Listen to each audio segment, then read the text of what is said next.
Nesta edição, o programa TVDH fala sobre as redes sociais no enfrentamento à violência e exploração sexual de crianças e adolescentes. Eu, Andréa Trigueiro, e o advogado e cientista político Manuel Moraes recebemos Juliana Scioli. Ela é advogada popular, coordenadora de projetos do SENDEC e integra o Comitê Nacional de Enfrentamento à Violência Sexual de Crianças e Adolescentes. Começa agora o programa TV Direitos Humanos. O TVDH é uma iniciativa da Cátedra Unesco-Unicap de Direitos Humanos Dom Helder Câmara, produzido por estudantes de jornalismo do projeto de extensão EduComDH, Educomunicação e Direitos Humanos na Mídia, numa parceria com a Cátedra Luiz Beltrão de Comunicação, o Centro Dom Helder Câmara de Estudos e Ação Social, o Movimento dos Trabalhadores e Trabalhadoras Rurais Sem Terra, o MST, o Centro das Mulheres do Cabo e o Centro de Cultura Luiz Freire.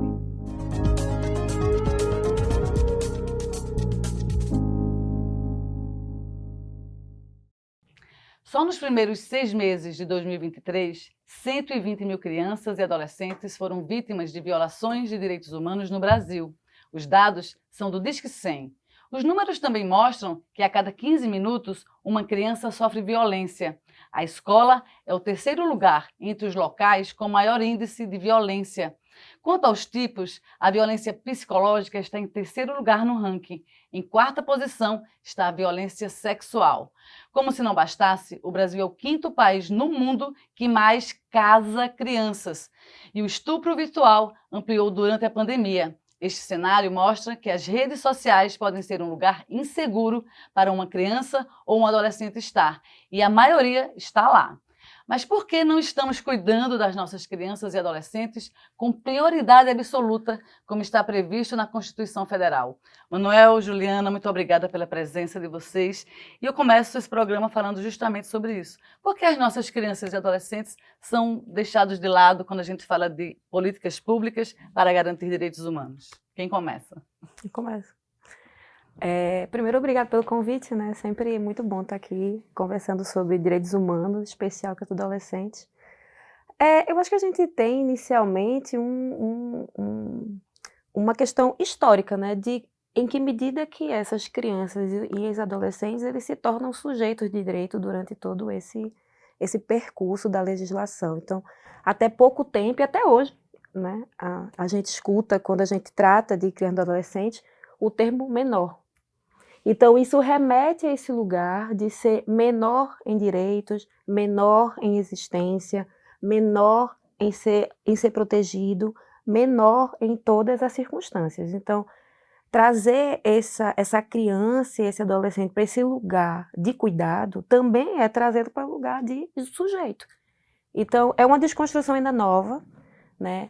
E a gente tem legislações já bem avançadas nesse sentido, mas existe aí uma cultura que precisa ser desconstruída e trazida para os lugares de promoção de política, né? Então, quando a gente escuta muito esse lugar do protagonismo da criança e do adolescente, da participação da criança e do adolescente, ainda é muito incipiente, né? Então, a gente que participa de espaços de formulação, seja promovidos pelas próprias organizações da sociedade civil, seja em espaços de governo, a gente percebe ainda, mesmo desses atores, uma certa dificuldade em manejar esse espaço, essa fala. E, ao mesmo tempo, em contrapartida, a gente precisa entender a necessidade de que esses atores também sejam formados nesse sentido, para que tenham uma voz que possa ser não só ouvida, mas também ativa, né, numa perspectiva mais construtiva. Então, eu acho que é muito desse lugar ainda, sabe, André? Assim, que a gente ainda está percorrendo, né, um longo caminho. E aí a gente precisa também entender que crianças e adolescentes, eles fazem parte de infância e adolescências muito diferentes no Brasil, né? Então, quando a gente pensa numa criança e num adolescente, né, branco, de classe média, a gente tem um outro tipo de lugar social, né? Mas quando a gente vai pensar em recortes que envolvam principalmente a dimensão de raça, e também gênero, de classe social e outras questões, a gente também, ele é também atravessado por isso. Perfeito. Então, a gente vai ter também crianças. Quem são essas crianças que são violadas, afinal? Sim. né? Não é qualquer criança que está sujeita ao trabalho doméstico ou ao trabalho infantil. Não é qualquer criança que está sujeita a estar dentro do sistema da FUNASE, por exemplo. Não é qualquer criança que tem o maior índice de abusos e explorações. Então, enfim, são tantas questões que envolvem a construção do nosso próprio Estado, né, e da sociedade como um todo, né? Perfeito. Manuel, agora a Constituição de 88, o Estatuto da Criança e do Adolescente não diferenciam se as crianças moram na periferia, se elas moram nos bairros nobres, se elas são brancas, amarelas, verdes, azuis. A Constituição e o ECA, eles garantem de forma universal os direitos. O que é que falta se a gente tem legislação, na tua opinião, como cientista político, como advogado, o que é que falta de fato para que a gente considere as crianças e adolescentes como prioridade? Eles são sujeitos de direito. Então, como sujeitos, eles, digamos assim, colocam em xeque essa sociedade adultocêntrica, pautada na ideia do adulto. Tanto que, na Idade Média, a criança era o pequeno adulto. A educação escolástica formava a criança numa lógica de repetição. E na repetição e erro, ele era um adulto que, se errasse, seria punido. A perspectiva iluminista produziu uma outra ideia, a ideia da infância. E foi Rousseau, o pai da infância, quando em Emílio, né, uma obra incrível de Rousseau, estabeleceu a ideia de que nós, como crianças, somos educados por 3 grandes educadores: a natureza, os objetos e a sociedade. E não é à toa que a Constituição e o Estatuto colocam nessa mesma ordem. Nós temos, pelas crianças, a responsabilidade, a sociedade, a família e o Estado. E esses 3 agentes não conseguem dialogar, né? De modo que a gente priorize, né, Juliana? Não sei se essa é a tua percepção como alguém que está nos movimentos sociais, atuando em diversas frentes, né? É isso? Eu acho assim, não dialogam, mas eu acho que existem interesses de outra esfera que também não vão permitir esse diálogo. E eu acho que também tem uma certa dificuldade, por mais que exista um entendimento, né, desse diálogo que é dentro de como foi que foi construído, porque a gente tem uma construção do sistema de garantia de direitos dos adolescentes, que na verdade tenta trazer esse diálogo, né, de todos esses atores sociais para estarem numa construção mais conjunta.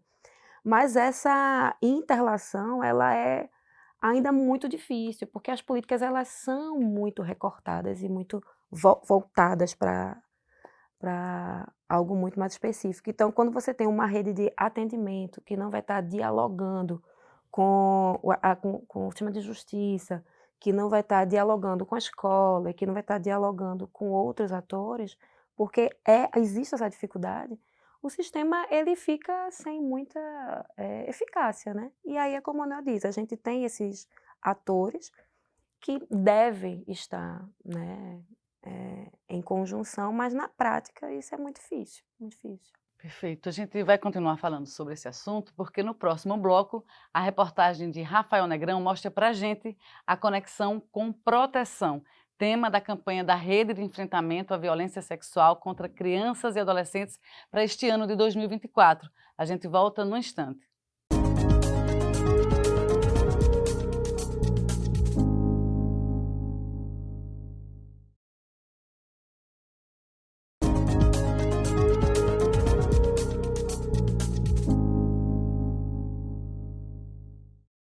Estamos de volta com o segundo bloco do TVDH, que nesta edição fala sobre as redes sociais no enfrentamento à violência e exploração sexual de crianças e adolescentes. Agora a gente acompanha a reportagem de Rafael Negrão. Em 2023, a Cefernet, que é uma ONG especialista no Brasil em promover e defender os direitos humanos, registrou quase 72 mil casos de novas denúncias de imagens, abuso e exploração sexual infantil online. Em Pernambuco, foram mais de 2 mil casos de estupros em 2023, dos quais 913 das vítimas desse crime eram crianças com até 11 anos de idade. Este ano, Pernambuco já está com mais de 372 casos de crianças e adolescentes vítimas também de estupro, mas apenas 10% foram denunciados à polícia. A Rede de Enfrentamento à Violência Sexual contra Crianças e Adolescentes de Pernambuco lançou neste mês de maio a campanha Conexão com Proteção. Eduque, previna e proteja as crianças e adolescentes da violência sexual na internet. Quem dá mais detalhes sobre essa iniciativa é Rosana França, assistente social e coordenadora da rede. O tema desse ano, né, a gente escolheu em função de tentar chamar a atenção da sociedade, sobretudo de crianças e adolescentes, para os crimes sexuais que acontecem nas redes sociais, né?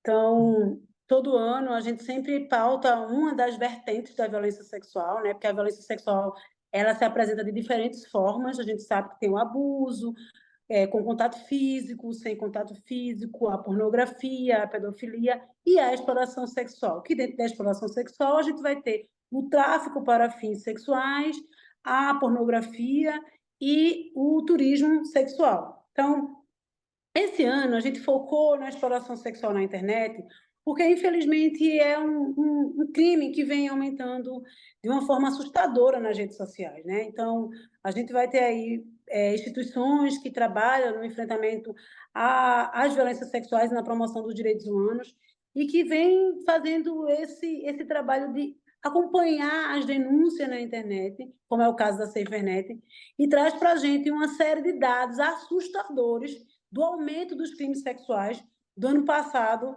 até os dias atuais. Rosana destaca ainda como proteger as crianças e adolescentes das armadilhas e dos crimes sexuais na internet. O responsável por esse adolescente, por essa criança, tem que ter realmente esse monitoramento de ter senha, de ter login, de entrar, inclusive de ter momentos, olha, o acesso à internet vai ser a tais aplicativos, vai ser de tais horas, comigo do lado, sempre que possível, para que a gente possa acompanhar o que você está acessando, quem está acessando você. Mas, infelizmente, isso não acontece. Então, eu já venho escutando crianças e adolescentes, sobretudo nas escolas, onde eles dizem que já foram abordados com conteúdos assustadores, né? De pessoas que chegam do nada no inbox da sua rede social, pedindo foto ou fazendo elogios, ou já de uma forma muito, muito grotesca, violentando mesmo, abusando sexualmente a partir de conteúdos pornográficos. E aí eu faço a pergunta, e você falou para os seus pais? Não, porque se eu falar, ele não vai deixar mais eu usar o telefone. Então, isso é muito perigoso, porque acaba que a criança não vê em seus responsáveis um parceiro, alguém que possa lhe proteger, mas só vê como alguém que possa lhe punir. Então, veja, ele foi abordado por uma pessoa e ele está sendo responsabilizado, quando deveria ser o contrário. Vamos ver que perfil foi esse, quem foi que fez isso, vamos denunciar esse perfil, vamos copiar o link, colocar lá no hotline da SaferNet, fazer uma denúncia desse perfil, vamos encaminhar para a plataforma, que esse deveria ser o papel do responsável por essa criança. E não de, a culpa foi sua, porque você entrou, porque você abriu a rede social e por aí vai. Então, a indicação é essa, monitorar o perfil, construir um diálogo protetivo, mostrar-se para essa criança e esse adolescente que você é um parceiro na proteção dele, na proteção dela. Então, dizer para eles dos perigos que é as redes sociais. Proteger as crianças e adolescentes é um dever de toda a sociedade. E Rosana, uma das coordenadoras da Rede de Enfrentamento à Violência Sexual contra Crianças e Adolescentes, reforça os canais de comunicação. Os pais, o responsável, qualquer pessoa, ao passar em algum perfil na rede social, seja no YouTube, no Twitter, no Instagram, no TikTok, Kawaii, enfim, qualquer rede dessa que você vê algum tipo de crime cometido contra criança e adolescente, ou se você é um adolescente e está sendo acessado através de uma rede sua, você vai lá e copia o link do perfil dessa pessoa que está lhe abordando, ou você copia o link do site onde está sendo produzido um vídeo ou uma foto de uma criança e adolescente com cunho pornográfico e vai lá no espaço do site da SaferNet, onde tem um hotline, que é um canal de denúncia, onde você copia e cola lá, né? E tem um espaço aberto que você pode descrever sobre essa denúncia ou não, você pode simplesmente mandar a denúncia. É uma forma anônima. Quando você faz isso, você não coloca nenhuma informação sua à disposição. Toda a informação é daquele link que você copiou, ou seja, é do site ou do aplicativo do agressor, para que as autoridades recebam essa denúncia e passem a fazer as investigações devidas e comprovar a existência daquele crime. Então, Juliana, essa campanha, não é? Queria que você pudesse falar um pouco também sobre ela, Sim. até porque você participa enquanto, né, alguém que está no SENDEC, que está dentro dessa campanha. Queria que você explicasse um pouco para a gente por que essa preocupação esse ano, não é, com as redes sociais. O que é que chamou a atenção de vocês? O que é que gritou assim em termos de, opa, tem problema aí? Essa é a 24ª, né, campanha, né, que envolve a Rede de Enfrentamento aqui em Pernambuco e o Comitê Nacional, que é a campanha do Faça Bonito, né, e de enfrentamento à violência sexual. Na verdade, você estava trazendo alguns dados em relação à violência sexual, eu fiquei pensando aqui, né, a gente tem que considerar que violência sexual está em um ranking sem considerar a subnotificação, né? Perfeito. Porque, assim, a subnotificação, ela é imensa. A gente não tem, inclusive, uma dimensão de quanto que isso seria. Mas, quando a gente traz, mesmo dentro desse universo da subnotificação, a gente tem um aumento gritante, né, de violências, não só violências sexuais, mas várias violências dentro do universo virtual, né? Então, eu estava olhando até o texto base da campanha, que eles trazem um dado da SaferNet, que é uma organização que trabalha com coleta de dados. Foram mais de 7.000 denúncias só em 2023 relacionadas à violência sexual nas redes. Então, assim, é um aumento muito gritante. E aí eu chamo atenção, principalmente para a ausência de regulamentação que envolve a internet, né?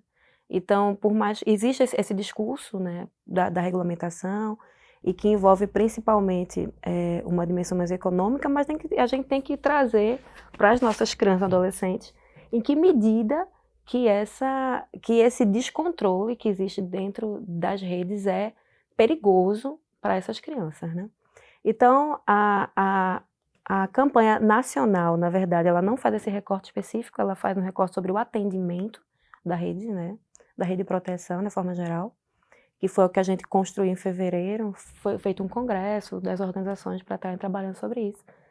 E, na verdade, a gente tem, esse ano, a rede de Pernambuco fez esse recorte. Por esses dados e principalmente pela ausência dentro do próprio sistema de uma proteção mais específica. A gente tem agora, no começo do ano, em janeiro, foi promulgada uma nova lei, né, que é a lei do cyberbullying, que envolve a violência contra adolescentes, mas voltada ao bullying, né, especificamente à violência sexual. E eu acho que isso vai acabar incrementando, porque assim precisa ter um incremento dos sistemas de segurança, principalmente, para estar na fiscalização e na busca dentro desses meios de como que esses crimes são cometidos, né? A gente tem, na verdade, via redes sociais e via internet, uma grande quantidade de crianças e adolescentes, principalmente adolescentes, mais voltados para a exploração sexual, né? A exploração comercial. E que envolve não só vídeos, que tudo isso que a gente percebe, vídeos e fotos, e esse compartilhamento desenfreado, que a gente não tem controle algum, mas também envolve o próprio tráfico de pessoas, né? Então, existe também dentro das redes esse tipo de organização criminosa para o próprio tráfico de crianças e adolescentes, envolvendo a exploração sexual. Então, é um cenário de crime organizado que a gente tem dentro das redes e acaba ficando num sigilo quase que absoluto, pela ausência de controle do Estado desse espaço e também pela subnotificação que a gente tem quando a gente trata a violência sexual, de uma forma geral, né, dentro desses crimes. Manuel, a gente, ouvindo a resposta de Juliana, a gente vai entender que o Estado brasileiro, porque deixa nas redes sociais a coisa muito solta, né? Tem o debate da regulação, as big techs têm muito poder, muitos direitos, poucos deveres. A gente poderia afirmar, então, que o Estado negligencia o cuidado com as crianças e adolescentes, principalmente para fins de exploração sexual, quando não estabelece critérios, quando não cria mecanismos que garantam a segurança das nossas crianças e adolescentes nesse lugar? Começa pelo perfil do abusador. O abusador geralmente tem um perfil, né, de pessoa branca, hétero, às vezes tem um conteúdo financeiro, né? E isso, como a gente sabe, como o Estado ele é seletista do ponto de vista da sua relação com a sua capacidade penal, então acaba tendo um rigor muito maior pela periferia do problema e acaba abandonando o centro do problema, que é esses mecanismos, como disse a doutora Juliana, as megas estruturas que exploram o abuso e que permitem, incentivam, né, indústrias pornográficas, as estruturas de poder, né, as próprias escolas, como equipamentos que precisam ter capacitação dos gestores para como enfrentar essa questão do processo de identificação do corpo como sendo um lugar de liberdade. Você sabe que Foucault diz que o corpo tem uma dimensão política. Então, quando meninas e crianças, jovens, não compreendem o corpo como um espaço de poder, espaço político de poder, eles são abusados, inclusive em relação ao próprio poder. Perfeito. A gente vai continuar falando sobre isso ainda, porque no próximo bloco tem o quadro Fala Povo. Você costuma ver as redes sociais que os seus filhos acessam? Essa é a nossa pergunta e a gente confere as respostas daqui a pouco.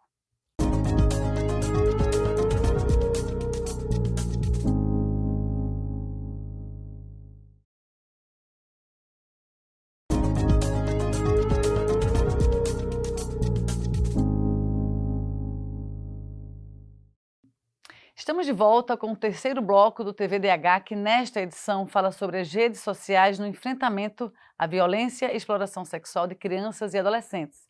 Agora vamos ouvir o que dizem as ruas. É hora do quadro Fala Povo, com Renan Carneiro.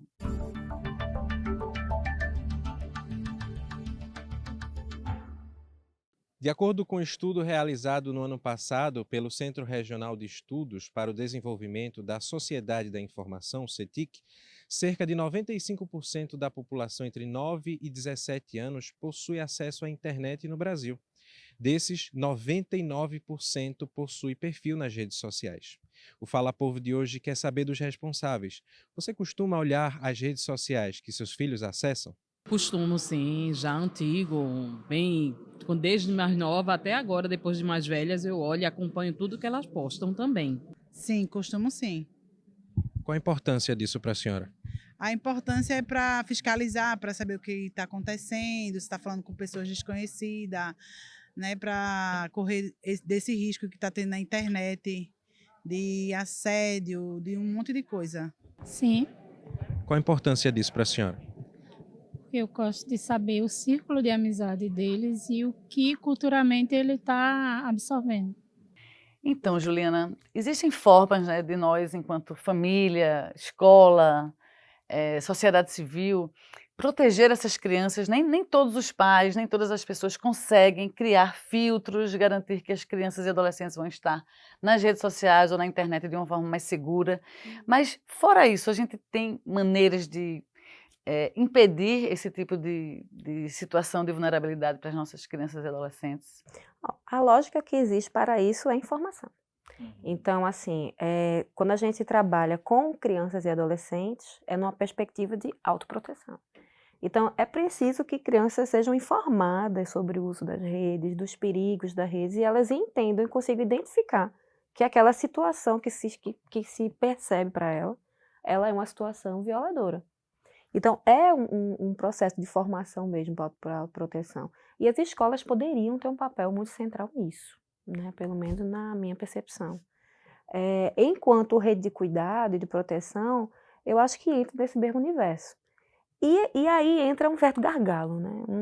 Uma questão, porque a gente já tem uma dificuldade imensa, por incrível que pareça, da rede de cuidado e de proteção, de conseguir lidar, encaminhar e orientar crianças, adolescentes e suas famílias em situações de violência sexual em ambientes físicos. Então, a gente já tem essa dificuldade, a gente já tem um despreparo, né? A gente já tem uma rotatividade imensa de profissionais dentro da própria rede.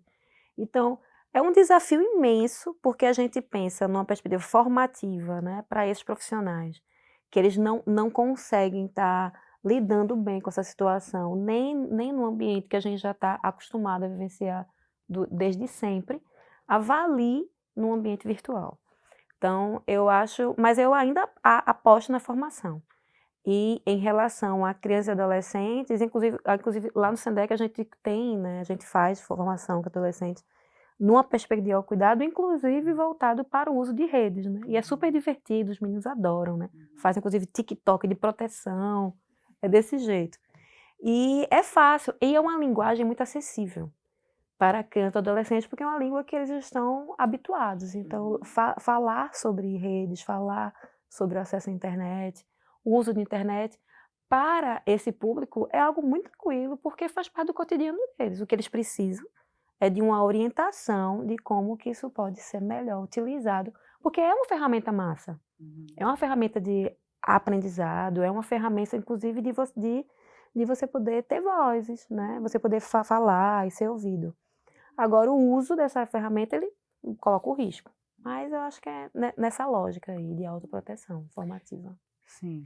Manuel, nos últimos anos a gente tem ouvido assim, muitos relatos de famílias que defendem o direito de poderem fazer escolhas em relação à educação dos filhos, né? Tem até a educação em casa e outras questões, a própria educação sexual.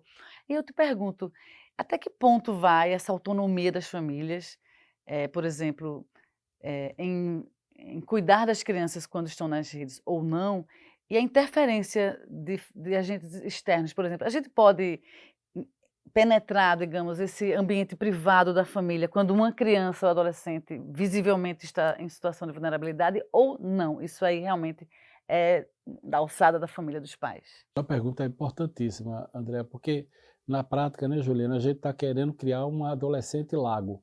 Então ele é ele é em si mesmo.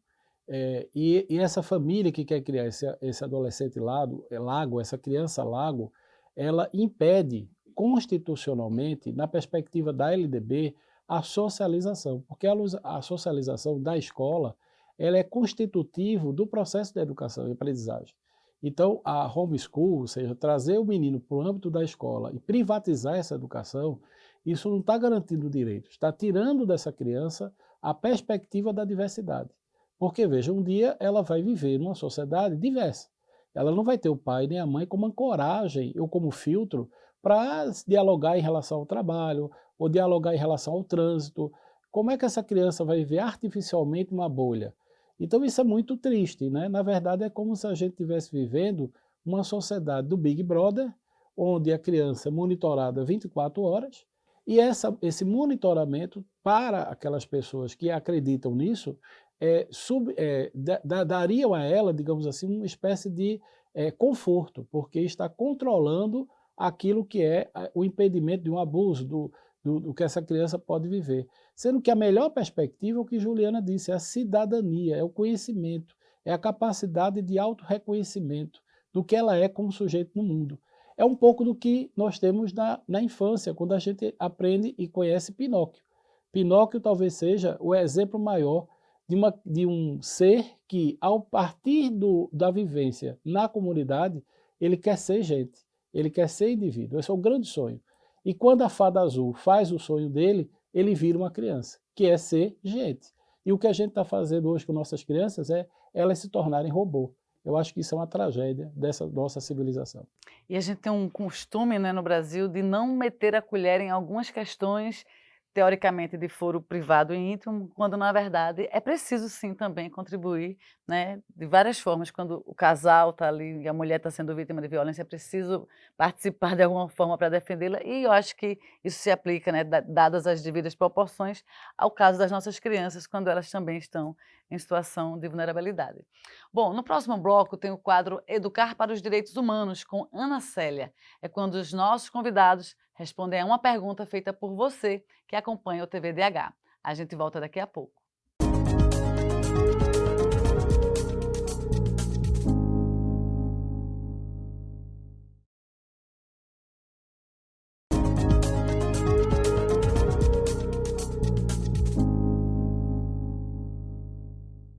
Estamos de volta com o quarto bloco do TV Direitos Humanos, que nesta edição tem como tema as redes sociais no enfrentamento à violência e exploração sexual de crianças e adolescentes. Agora, Juliana Ciola e Manuel Moraes respondem uma pergunta enviada por quem acompanha o nosso programa. É o momento do quadro Educar para os Direitos Humanos com Ana Célia.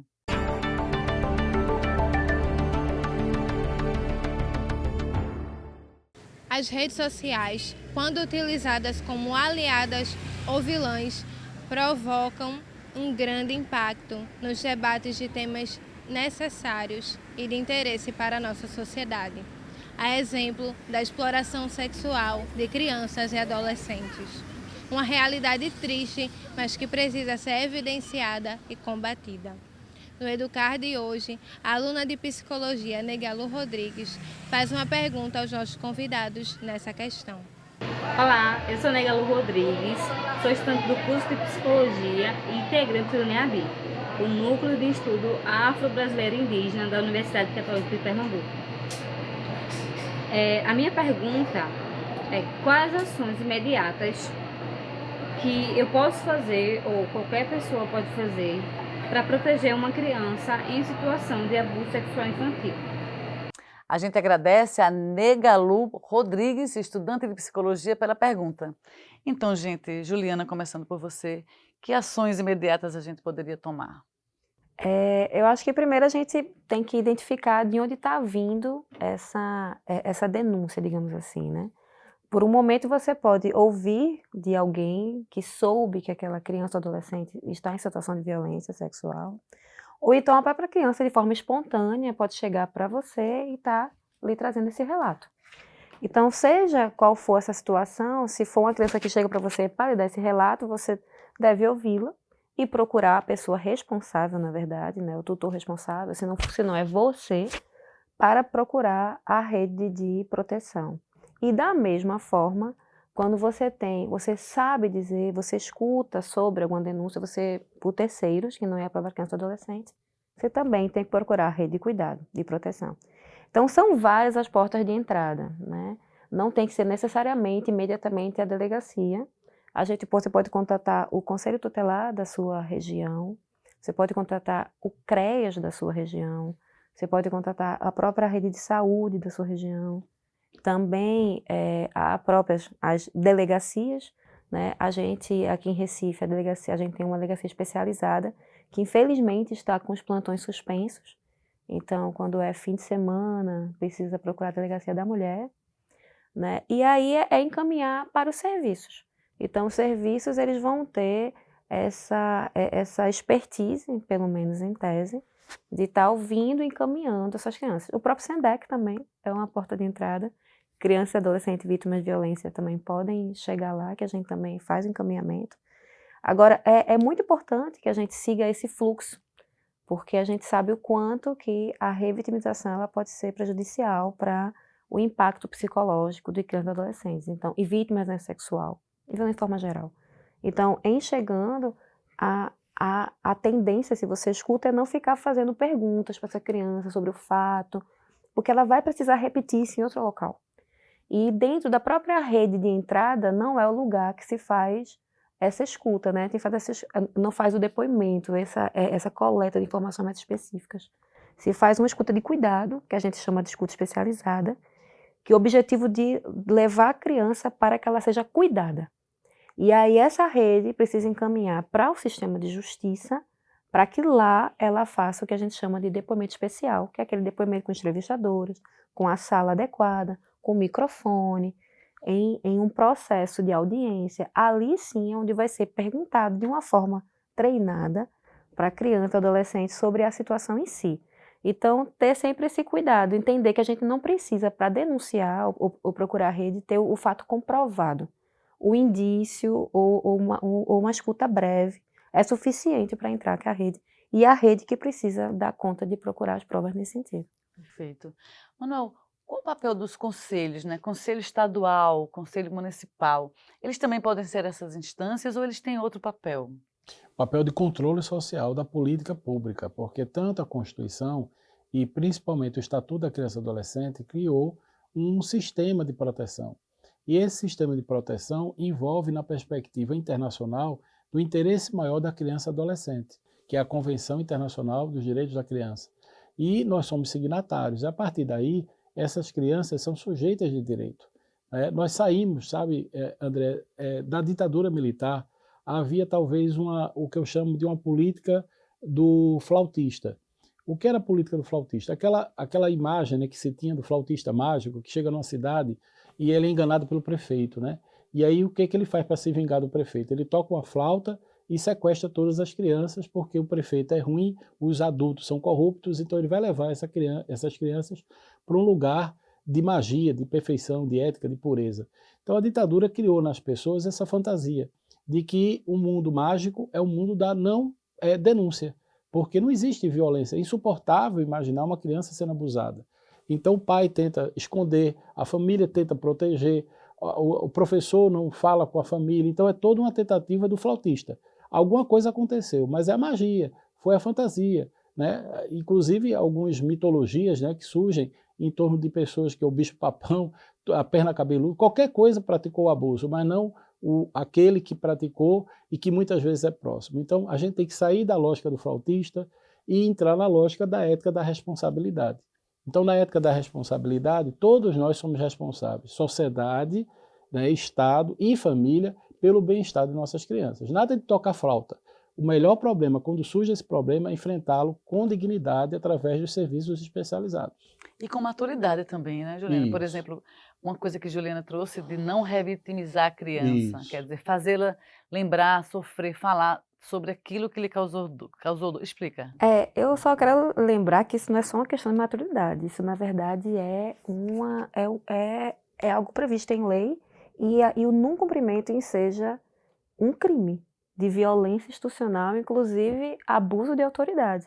Então, quando a rede ela não tem esse cuidado com a revitimização do adolescente e faz uma escuta indevida, ela pode ser responsabilizada pela revitimização e será processada por abuso de autoridade. Então, não é apenas uma questão de bom senso e vamos lidar com essa situação, vamos ter mais consciência desse manejo. Não, esse manejo está regulamentado, a gente tem uma lei, que é a Lei da Escuta Protegida, que define esses parâmetros. E a gente é obrigado aqui, tanto nacionalmente, como no município e como no estado, a estabelecer fluxos de atendimento voltados para que essa revitimização não ocorra. Então a gente tem comitês instalados em Recife, em Pernambuco, no Brasil, e todos os municípios são obrigados a instalar esses comitês para que esse fluxo seja cumprido para evitar esse abuso de autoridade, essa violência institucional. Entendo. Então essas bases valem para a mídia também, porque às vezes a gente encontra crianças e adolescentes vítimas de violências contando, né, às vezes a imagem do rosto é protegida, às vezes a voz é alterada ali com algum filtro que muda, né, o tom da voz, mas a criança está ali contando aquela história. Isso vale para a mídia, não é, Manuel? A mídia tem um papel indutor, seja para o bem ou para o mal. Ou seja, a gente precisa ter a mídia como aliada. O programa aqui, por exemplo, é muito importante para dar visibilidade a essa pauta, rompendo a tese do flautista, né? Ou seja, enfrentando o problema como ele é, e ao mesmo tempo a mídia ela vive dessa coisa da violência, né? O sangue, do inédito. Então, ter uma criança numa situação de notícia que excepcionaliza as pessoas, a emoção da matéria, gera nessa lógica espetaculosa, né, ibope. Então isso é trágico. A mídia acaba prejudicando, por isso que todo esse processamento ele é sigiloso do ponto de vista da justiça, porque isso é civilizatório. Você precisa trabalhar a proteção da criança. Nesse caso do abuso, imagina você expor a criança a uma sociedade, colocar a sua vida, sua história, sua dignidade, como essa criança vai se comportar no futuro, né, diante disso. Então é muito grave como a mídia trata isso, é um assunto para a gente aprofundar cada vez mais. Daria um programa inteiro sobre isso. Bom, depois do intervalo tem o 5º e último bloco desta edição do TV Direitos Humanos. Daqui a pouco a gente volta.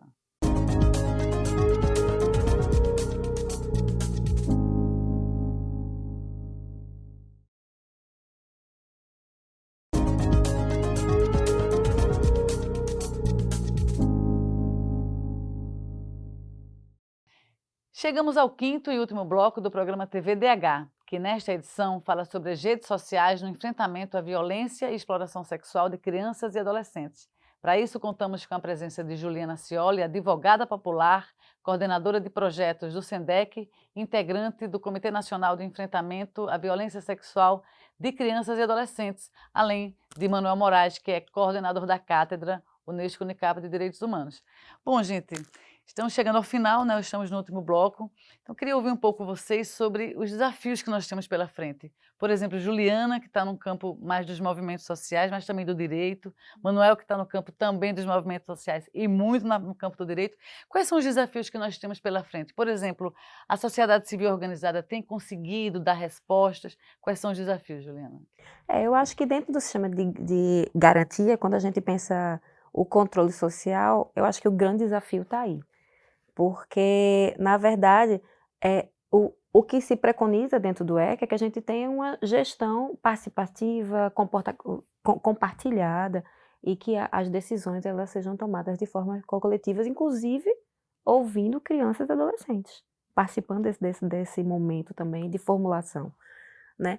Mas o que a gente tem hoje, dentro de um contexto, né, da nossa ambiência política, é essa dificuldade, tanto de um certo enfraquecimento das organizações, e aí a gente tem aí toda uma dimensão de sustentabilidade, seja ela de qual for, né, política e principalmente financeira, né, a gente tem essa dimensão, mas ao mesmo tempo, por outro lado, a gente tem gestões que não sabem muito bem como lidar com essa gestão participativa, o que significa isso. Então, termina que para as organizações, o controle social, ele precisa ser muito grande, né? E não é à toa que a gente lá no SENDEC, a gente participa de vários espaços, seja espaços que a gente está junto com entes governamentais, também espaços que a gente não está, que a gente está só com a sociedade civil, né? Então a gente tem os fóruns do criança e adolescente, tem os conselhos que são junto com o Estado, tem comitês específicos para trabalhar com outras questões, mas eu acho que para o futuro seria a gente pensar em que medida que essa gestão participativa, esse diálogo entre sociedade civil e governo, ele pode ser melhor afinado, sabe? Eu acho que isso é algo para frente, né, que por mais que a gente tenha aí anos de Constituição, trazendo a gestão democrática, e esses espaços constituídos há muitos anos, eu acho que a gente ainda não sabe muito ouvir a sociedade, né? Os gestores, eles não têm muita forma de estarem ouvindo e executando. Porque uma coisa é você ouvir, criar conferências e espaços institucionais para estar sendo dialogado. Outra coisa é que aquilo que está sendo ouvido virar alguma política ou está incidindo em alguma política, né? Essa é a grande questão. Verdade, Manuel. Essa gestão participativa é crucial para o enraizamento da democracia. Como superar isso? Porque a minha impressão é que essa gestão participativa depende também de uma vontade de quem está, né, nos espaços de poder. É isso ou não é por aí? Eu acho que o protagonismo das crianças, né? Veja, a maior ativista ambiental é um adolescente do mundo. Não é? Malala começou com quantos anos? Não é verdade? Então, veja, na medida que as crianças ocupam esse lugar de protagonismo, elas vão quebrando essa ideia de que elas não têm lugar nesse espaço de discussão. E esse espaço de discussão só vai ser, para ela, tornada acessível na medida que ela ocupa esse espaço. E não é por decreto. Veja, não existe democracia por decreto. Democracia é um exercício. Agora, numa sociedade de racismo estrutural, de desigualdades, não é? Nós temos naturalmente desafios. E os desafios que nós temos que enfrentar no âmbito pedagógico é sugerir que a sociedade, os pais, as mães, entendam a escola como um dos espaços constitutivos da educação, mas não como único. A família é um espaço da educação fundamental, as famílias, né? Os diversos modos de organização familiar. Então, quando nós temos uma família que reconhece os direitos, que reconhece o protagonismo, ele não está produzindo um adolescente lago, ele está construindo para que esse adolescente encontre na vida um oceano, que é o ser humano, de possibilidades, de belezas, mas também de traumas, de dores, né? O que Freud fala do mal-estar da civilização, é isso que nós somos, né? Nós somos esse lugar paradoxal de possibilidades, mas também de tragédias. Eu não posso evitar que essa criança em detrimento de toda a minha utopia, né? Não vivencie, como disse, como no conto de Pinóquio, eu gosto muito de contar, né? Que dor a gente tem quando vê Pinóquio sendo enganado pela raposa, né? É uma dor terrível, meu Deus, ele vai ser roubado. Mas veja que é esse ato pedagógico que faz ele sobreviver e salvar o pai depois da baleia. Ou seja, é preciso que a gente aprenda a vida como escola, como processo. E a educação se dá a partir do momento que a gente confere ao outro o direito de ser outro. Mas se ele for meu pequeno, né, se ele for meu posse, né, meu bebê, o meu, né, ele é meu projeto, ele é Manuelzinho. Menino cresceu, meu bebê. Ele é tudo isso, ele vai se tornar tudo, menos ele mesmo, né? Então aí não tem jeito, aí é uma sociedade adoecida e doente. Uma sociedade que transforma é aquela que faz com que a criança queira ser, como no caso de Pinóquio, um ser humano. Que coisa linda. Gente, a gente está caminhando para o final, queria que vocês deixassem, por exemplo, dicas de livros ou perfis, sites, leituras que possam ajudar quem está acompanhando o programa a compreender melhor um pouco disso que a gente falou. 50 minutos não dá para falar muita coisa e nem aprofundar muita coisa, mas quem está em casa, que quer saber mais sobre isso, que tem filhos, que trabalha com educação, enfim, onde essas pessoas poderiam acessar mais conhecimentos para que a participação delas nesse processo seja mais proativa? Enfim, vou ter que recomendar as redes sociais do SENDEC. A gente tem no site do SENDEC, a gente tem muitas publicações, inclusive voltadas para a autoproteção. A gente tem sistematização de metodologias voltadas para a autoproteção. E as redes, eles estão informando, assim, a equipe de comunicação informa diariamente, praticamente, o que tem acontecido no Brasil e no mundo sobre a proteção de crianças e adolescentes também, né, e outras violações. Então, a gente tem um site da Afrontosas, que é muito legal, que traz uma dimensão de gênero e raça para meninas. Então, existem histórias de vida, publicações, o site do SENDEC e as redes sociais do SENDEC. Eu acho que, assim, enfim, é porque lá é meio que um compêndio, né? Você acaba de lá chegando em vários outros lugares. Muito bom, Juliana, obrigada. Manuel? Não, eu acho que é isso. Eu acho que é procurar uma literatura como a de Paulo Freire, que fala de uma educação crítica, uma educação que liberta, libertadora, né? Toda a literatura de Paulo Freire hoje está disponível na internet. Quem não consegue pode acessar nas melhores livrarias, né? E, sem dúvida, nenhum dos grandes educadores, como, por exemplo, Flávio Breiner, né? Tem produzido muita coisa interessante em torno desse imaginário, a ruptura do imaginário adultocêntrico e a construção de educação numa perspectiva libertária, transformadora e inclusiva. Muito bom, gente, muito obrigada. Sempre uma aula, um prazer poder falar sobre isso, entender uma situação que é muito difícil, mas que precisa ser enfrentada, não pensando de forma superficial, indo, né, nas entranhas dos problemas. Muito obrigada a vocês pela participação. O TVDH é uma iniciativa da Cátedra Unesco-Unicap de Direitos Humanos Dom Helder Câmara, produzido por estudantes de jornalismo do projeto de extensão EduComDH, Educomunicação e Direitos Humanos na Mídia, numa parceria com a Cátedra Luiz Beltrão de Comunicação, o Centro Dom Helder Câmara de Estudos e Ação Social, o Movimento dos Trabalhadores e Trabalhadoras Rurais Sem Terra, o MST, o Centro das Mulheres do Cabo e o Centro de Cultura Luiz Freire. Acompanhe a gente nas redes sociais e traga sugestões. Anota aí, @programatvdh.unicap. Também estamos no YouTube, nos canais Jornalismo Unicap e Cátedra Dom Helder. Lá você encontra outras edições do programa, sempre com temas ligados aos direitos humanos. Nós agradecemos pela companhia e até a próxima.